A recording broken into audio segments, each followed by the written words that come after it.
Merinda Robin, the star of our story, was so done with her social life, so she planned on focusing on her career completely.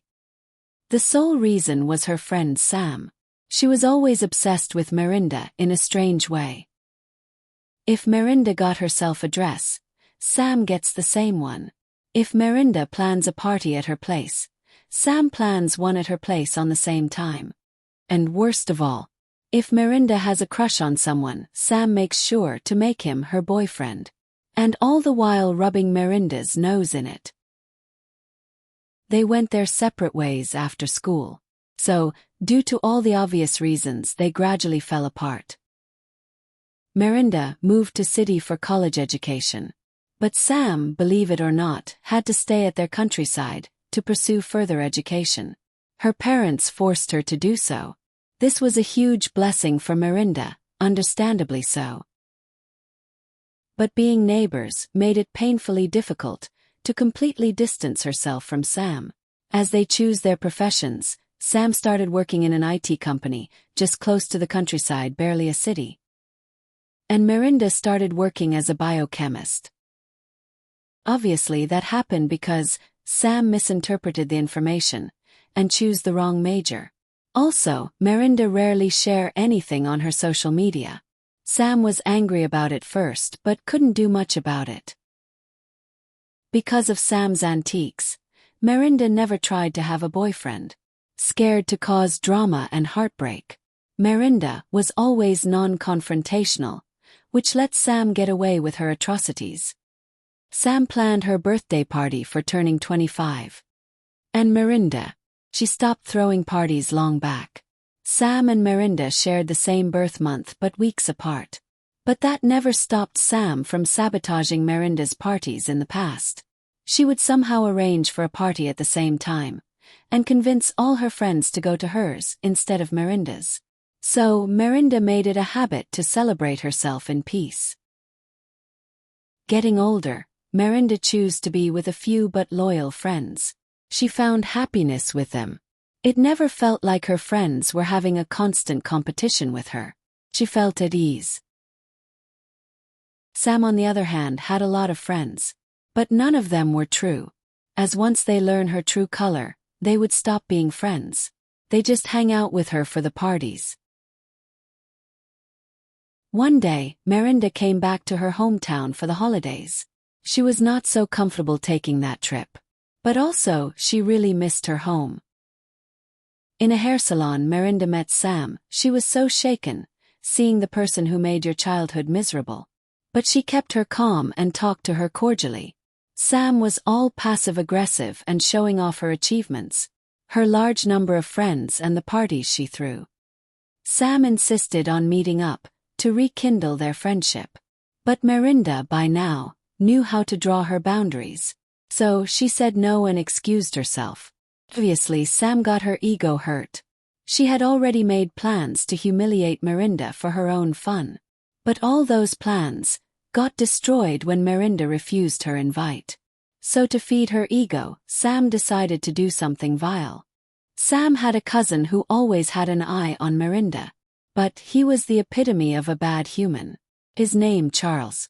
He always treated women badly. Also, he was into money fraud. But he was a good-looking man. So women fell for him. Sam told Charles to pursue Merinda and do his regular cheat on girls and ghost them routine. Charles was all in for it. After Merinda went back, Charles followed her in a few days. So much effort just to hurt someone. Charles accidentally met Merinda near her office, got to talking.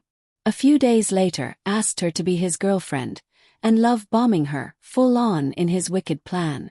All the while, he was reporting his success story to Sam. Sam was too excited and happy to hear all that. Then Charles made his next move. He proposed to Merinda. He did it in private, claiming alone is more romantic. He even refused to record or take any photos of the proposal. After a week, Sam got the news from her friends. Merinda was proposed. And that she met the love of her life and is getting married soon. Sam laughed inside. Enjoying her victory, and felt excited about having the power to break Miranda's heart as she wishes. She called Charles and told him about the wedding. They both laughed and was satisfied with their results. Next, Sam told him to break up and to show Miranda her place. Charles was already happy feeding his ego. And for the cherry on top, he called Miranda to the same coffee shop they used to go. Then he smirked at her and said he was breaking up with her. And he walked away without any explanation. Sam and Charles then celebrated after, like sick individuals. After about a week, Sam met another girl from high school at a marketplace. While chit-chatting, she asked if Sam was going to the wedding. Sam inquired, "What wedding?" That's when she knew about Miranda's marriage. Sam was furious. She immediately called Charles to scream at him. And obviously he had no idea of what was going on. After several desperate inquiries, they got the location. They reached the venue of Miranda's pre-wedding rehearsals. Sam was still angry at Charles for ruining her fun. Charles found Miranda from the celebratory crowd. He pulled her to Sam. He then yelled at her and asked what was going on and that, if he meant nothing to her to move on this fast and even getting married. Sam looked at both of them with her mouth open. She pulled Charles away from her. Then Sam yelled again, "You idiot, who told you that this is Miranda? I don't even know who that is." Charles was shocked too. Soon, the troublemakers were escorted out by the security. That night, Charles got a message from the number he saved as Miranda, to come alone and meet at the cafe, where they had broken up. And he went there. As soon as he saw the woman pretending to be Miranda, he started yelling at her. But then a man came and sat next to her. And Charles got quiet soon enough. The woman started talking. "As you might know by now, I am not Miranda, I am her friend, Susie, and this is my husband." Charles was furious. He wanted to call Susie all sorts of names. But he kept quiet, seeing her well-prepared husband, ready to react. Then Susie started explaining. So what happened was Miranda's now friend group involved their boss, a very sweet yet powerful and overprotective lady in her 40s.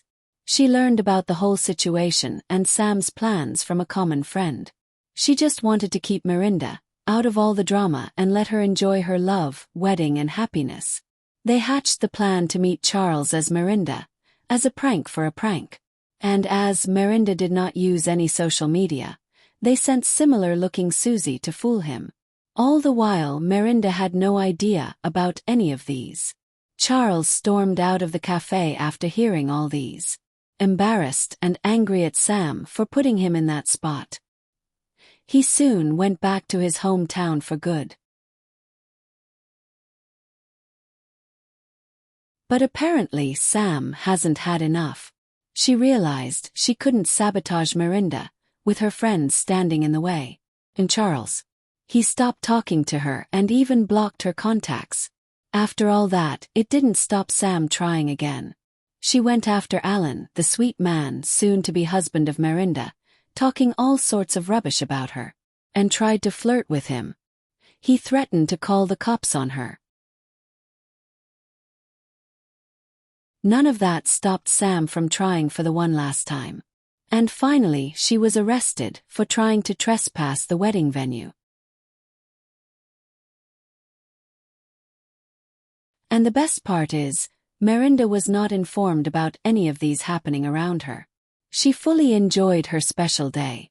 After being called out by her friends and even family, Sam moved away to another state, never bothering Miranda again. It was well deserved. Miranda had her happily ever after.